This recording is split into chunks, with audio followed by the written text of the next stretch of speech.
Ayo guys and gals, Victor Cax here. When we had Season 1 of Brawl Stars here at the ESL Mobile Open, we saw some of the top Brawl Stars teams in Asia Pacific duke it out for the top prize. Out of the 4 that made it to the playoffs, one in particular was very special. Team Flash is comprised of the members of PSG Esports, who not only competed in, but won the Brawl Stars World Finals in 2020. I caught up with them after the ESL Mobile Challengers to get a few words out of them, so enjoy. Hey guys, welcome to the interview. I'm right now sitting with Team Flash. We've got Cootie Ace on the left and we've got Scythe on the right here. So guys, why don't you go ahead and introduce yourselves? Hi, I'm Cootie Ace. I'm 26 this year. I've been playing Brawl Stars for since Android release in June 2018. For almost 3 years right now. Yeah. My role in as a team is I play mostly on the lane because I'm a very aggressive player. Hi, so yeah, my in-game name is Scythe. My name is Charleston Yo, and I'm also a player for Team Flash alongside my teammates. And yeah, I guess I prefer to play the lane as well because I'm a generally more aggro player as well. But as Coop said, it depends on what the team needs, and we can all interchange roles quite easily. So I think that's one of the big strengths of Team Flash here. So yeah, in any case, I'll really love to ask you guys, why Brawl Stars? What got you guys interested in picking up this game in the first place? And I suppose what also kind of motivated you guys to pursue Brawl Stars as an esport career? How I started off was my cousin introduced me to this game when it first released in Android. So I just tested it out, I tried it, and at first I found it quite fun, but because you need to unlock all the brawlers and everything. Yeah. So at the start, I just played for fun, I played casually here and there, played with my friends, and we got hooked into the game. So afterwards, we started to play more and more and more. Then my friends started to leave the game, they just quit. The others continue on because suddenly I found myself to get better and better. Then suddenly the top players in my region suddenly just approach hey, this guy is pretty good, Cookie Ace. So that's where I start to pick things up from. Then that's how I got hooked into the game, At first I got no intention to play competitively. I just thought this would just be another game like CS or Dota, but turns out when you're good in the game, people want to just take the opportunity to go competitive, you know what I mean? Yeah.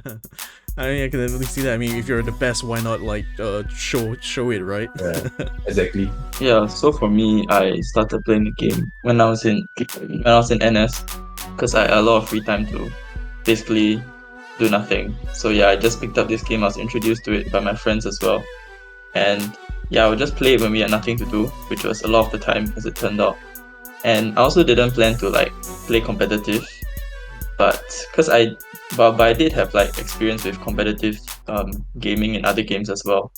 So as I gradually played this game more and I got better, I also got noticed by the more prominent players in our region, and from there it's just been yeah, it's just all gone up from there. So I mean, it's really gone up from there, I would expect, because you guys were part of the team that took part in the Brawl Stars World Finals 2020 and won that, in fact, under PSG Esports, if I get that correct. Yes. Yeah, so I just wanted to ask, what led to PSG Esports actually signing you guys and actually getting you guys to enter into the World Finals? What kind of led up to that, I suppose? For me personally, because after 2019 Worlds, which I went I just I was back then I was with SMG, so I got contacts with PSG manager because PSG team was over there. Then as we talked, he came down, he talked to me he went to inquire and say hey Coop, I want to get your team, an Asian team instead of just a European one. So that's where things just progressed from there, because I was looking for an org just to come into the scene in 2020. So he picked me up, then that's where we just progressed from there. I signed for PSG. Going to that the World Finals, I mean, you guys beat some of the best teams from China, from Europe, from Latin America as well. So how do you guys look back on that day now? Have you guys have the time to kind of look back on your journey getting to that point? To be honest, the journey to get there was pretty rough because at the start it was pretty good because we went through and everything. We've been doing very well. We were leading the point charts and everything. We came second in Katowice, Poland, that event. The first monthly finals held in March. So everything was progressing quite well up there. Then once we start to not qualify, we start to get complacent. Then things start to hit a bit of a hit, you know what I mean? Yeah, so like that's when we start to pick ourselves up, like start to bounce back a little bit. So heading into like the World Finals and everything, like you were mentally prepared, because like towards the end, like we'll be doing very well with the monthly finals and everything. So like heading into World Finals, facing all these strong teams back again, but of course it's just an online event because in the end, like the latency issues is definitely a big problem, like the ping and everything, because if you play online, right, compared to playing online, it's totally different, you see. Because someone would have the servers and someone would not. So like I couldn't justify my win to be a exact true one because like I'm still grateful for like I won worlds and everything. Don't get me wrong, like the money is great and everything. Like I'm so happy that I won worlds, I'm a champion, but it would have been better if I would actually won it and proven myself that I do deserve to be a world champion, you know what I mean? I mean, to be fair though, you guys were the ones who ended up winning on the day itself. Yeah. I mean, given like everyone had the same circumstances anyway, having to play online and such, I think like it still can be considered a really good result in that way, don't you Yeah, think? definitely. Like I said, like, I'm still very proud of my team, myself. Like we have accomplished a lot of things throughout the entire year. I guess we'll move on to the ESL Mobile Open itself. So coming into this tournament, I suppose I want to ask, what were some of the things that surprised you the most about the competitors coming into this tournament here? Surprised us the most? I don't think there were any surprises though, because last year was Japan was in our region, so we basically know how they played and everything. Like we're in the same qualifiers and everything. So like this year they wasn't, but we already know like how Japan play. Like we know they are a very strong country. Like we have so many strong teams and players. So it's like nothing surprising right there because like for example like Jupiter, which is now Zeta, is like an amazing team. Probably like one of the best right now in the team. Like so nothing surprising. It's nothing surprising. All right. Yeah. Anything to add to that side? I mean, I think personally for me, yeah, I mean, Japan was always a strong region last year, but I guess I was kind of surprised and impressed at how not just Jupiter improved, but like other Japanese teams are also starting to rise up, which was pretty interesting. And it also meant that we had to like step up our game and ensure like we don't fall behind. Because even though we won like the World Championships last year and everything, now you see like all the new players getting better. So it's definitely an incentive for us to also improve ourselves and train harder. Yeah. I mean, that leads quite perfectly into this next follow-up I have for you guys, which is, when you got into the challengers and you got losses against Zeta Division as well as Tropa Suprema, was there a point where Team Flash had to kind of like, sit together, put your heads together as well, and try to figure out what went wrong there? You guys kind of like had to do a brainstorm, try to figure out how to improve on your weaknesses? To be honest, I think that part of the reasons why we lost to like Tropa Suprema on the first day and whatever is because it was like one day or like not even a day after the recent balance changes. So we didn't have like any experience on a new patch at all. And of course you can say the same for the other teams, but we completely weren't prepared for like the meta of like all tanks coming in and all that. So I would say that I personally wasn't very worried. I wasn't very affected by the loss because I knew that we were better than them, or like we could get back to that level very easily.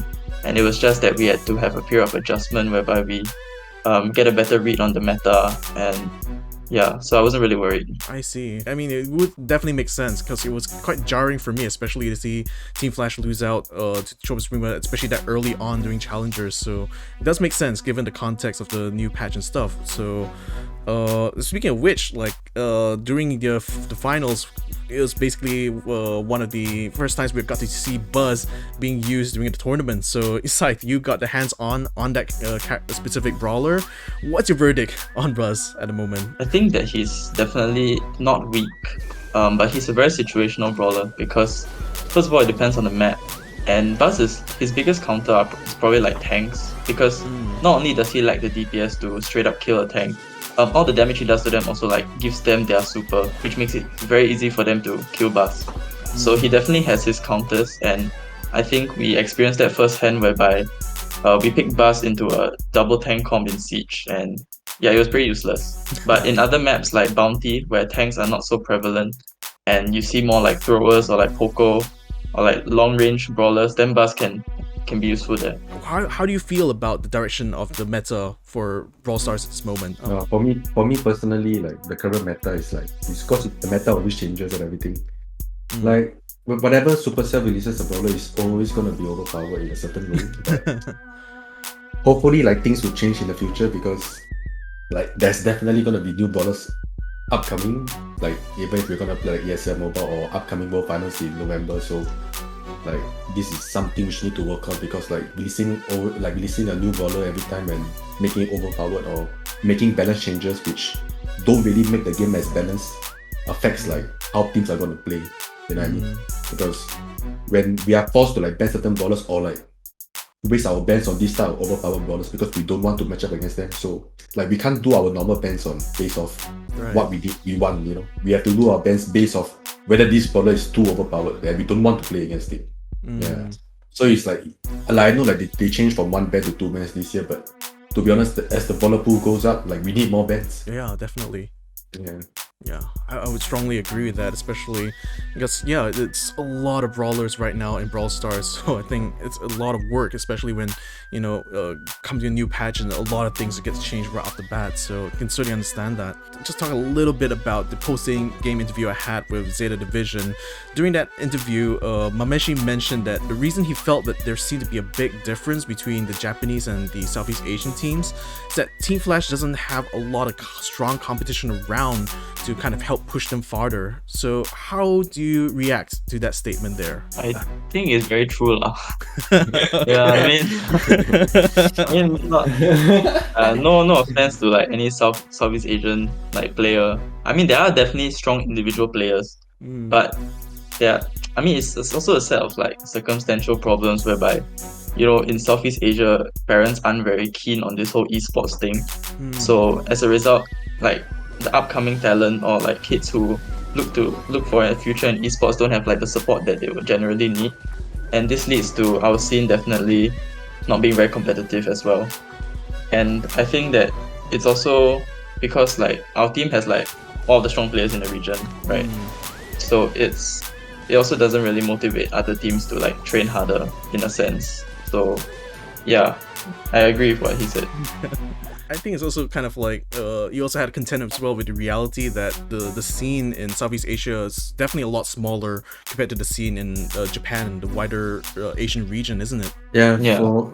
Because for us, it's like last year, like, because I think based off Mama Meshi's statement was like, because last year, like, we trained very hard, like, we really pushed forward, like, every month because, like, we are in the same qualifiers, because, like, they were our competition. So, like, we had to face, like, strong competition every day because of Japanese, because they have many strong teams. So, currently, like, we don't have them this year. So, like, of course, we start to be a bit more lax because, like, there's most of the strong teams came from the Japanese, so.